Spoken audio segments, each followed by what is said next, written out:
ओम शांति।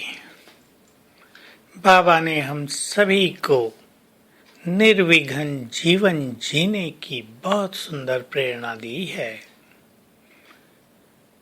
जो स्वयं विघ्न विनाशक हैं, उनके आगे भी यदि विघ्न आएंगे तो बाकी संसार के लोगों का क्या हाल होगा। हम अपनी शक्तियों को पहचानें, उनकी स्मृति में रहें और विघ्नों को योग बल से, संकल्प बल से और पवित्रता के बल से समाप्त करें। लक्ष्य बना लें।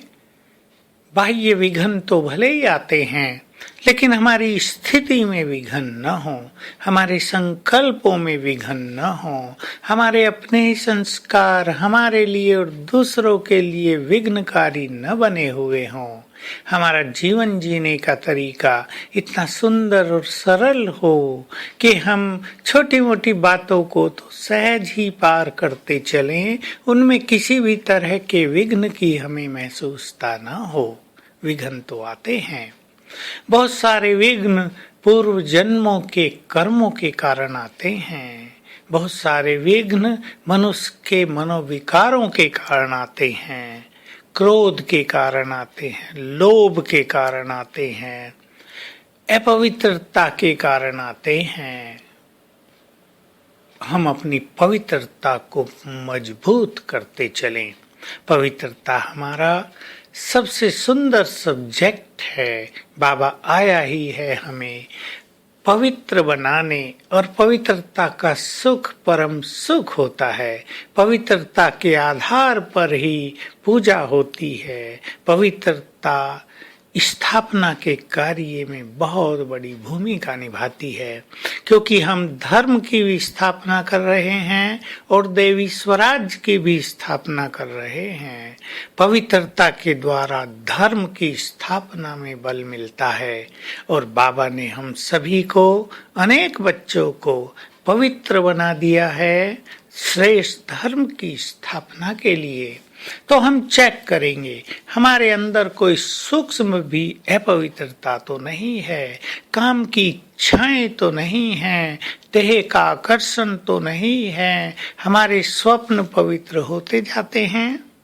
कोई कह सकता है कि स्वप्न थोड़ा ही हमारे हाथ में होते हैं, पर यदि हमारी स्थिति श्रेष्ठ हो, अगर हम अपने योग अभ्यास पर बहुत ध्यान दें, अगर हम अपनी दृष्टि को आत्मिक बनाएं, दैहिक दृष्टि से अपने को मुक्त करते चलें, तो हमारे स्वप्न भी बहुत श्रेष्ठ होंगे, सतो प्रधान होंगे। हमारी स्वप्नों की पवित्रता हमारी बाह्य पवित्रता को प्रत्यक्ष करती है।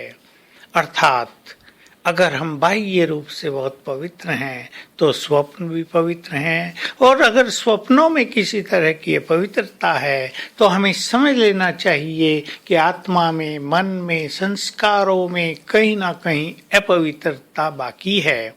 तो एक तरह से स्वप्न हमारी स्थिति के दर्पण होते हैं।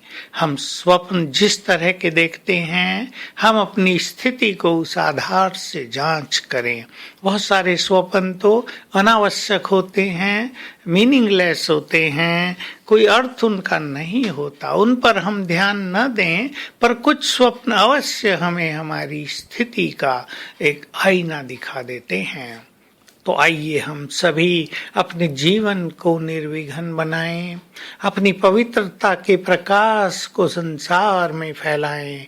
हमारी पवित्रता का प्रकाश बहुत जबरदस्त प्रकाश है, हम इसके महत्व को समझें, और आज सारा दिन हम इस पवित्रता को बढ़ाने के लिए आत्मिक दृष्टि का अभ्यास करेंगे, अशरीरीपन का अभ्यास करेंगे, ताकि हमारी कर्मेंद्रियां भी शीतल हो जाएं, और साथ साथ स्वमान लेंगे, मैं फरिश्ता हूँ, पवित्रता का फरिश्ता हूँ। अपने स्वरूप को देखेंगे कि मेरे अंग अंग से पवित्रता की गोल्डन किरणें चारों ओर फैल रही हैं। मैं आत्मा इस देह से बिल्कुल न्यारी हूँ, न्यारेपन का अनुभव, ये अलग देह और मैं आत्मा अलग, और सबको भी जब देखें इस नजर से, ये सब पवित्र आत्माएं हैं, मूल रूप में सभी आत्माएं पवित्र हैं। सारा दिन आज इसकी धुन लगाएंगे, इससे पवित्रता की शक्ति भी बढ़ेगी और हमारा जीवन निर्विघ्न भी बनेगा। ओम शांति।